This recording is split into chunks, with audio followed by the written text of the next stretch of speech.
மறக்காம ரேடனை சப்ஸ்கிரைப் பண்ணுங்க, பெல் சிம்பிளை பிரஸ் பண்ணுங்க.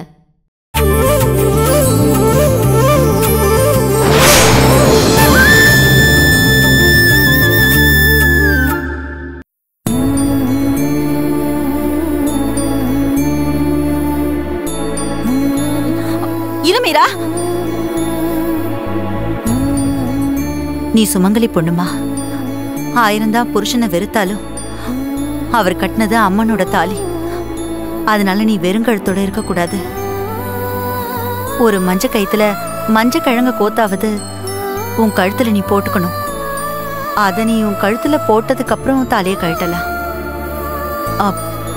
பூசாரி ஐயா, ஒரு மஞ்ச கயித்துல கிழங்க கட்டி பாதத்துல வச்சு கொடுத்துருங்க. சரிம்மா, சரி.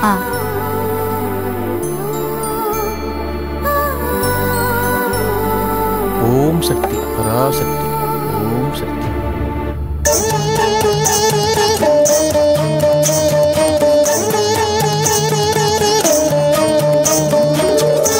ஓம் நன்றே வருகணும் தீதே விளைகணும் நான் அறிவது ஒன்றே எவில்லை.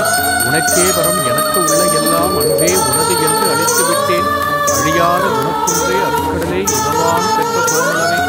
காத்தாளை எங்கள் அழாம வள்ளியை அண்டவண்ணாம் முத்தாளே மாதளம்பூ நிறத்தாளே உயரங்க காத்தாளை அங்குச பாசாங்கசமும் கரும்பும் அங்கே சேர்த்தாளே முக்கணிய திருவாக்கு. ஓம் சக்தி பராசக்தி. ஓம் சக்தி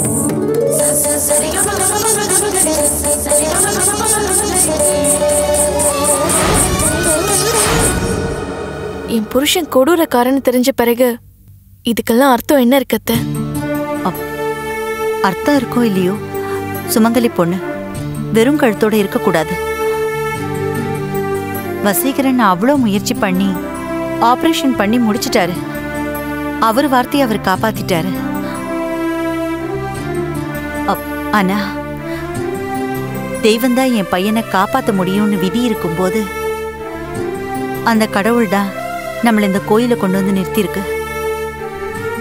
நீ எந்த காரணத்தை கொண்டும் தாலியை கழட்ட மாட்டேன்னு பிடிவாதமா சொன்ன.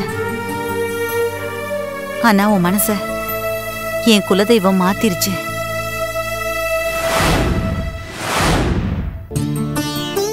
உன் புருஷன் தப்பானவனா இருக்கலாம், ஆனா அவனும் ஒரு காலத்துல திருந்துவான்.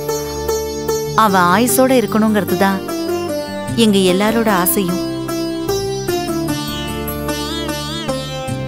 உன் புருஷனோட ஆயுள பலப்படுத்துறதுக்காக தான் இந்த தாலி.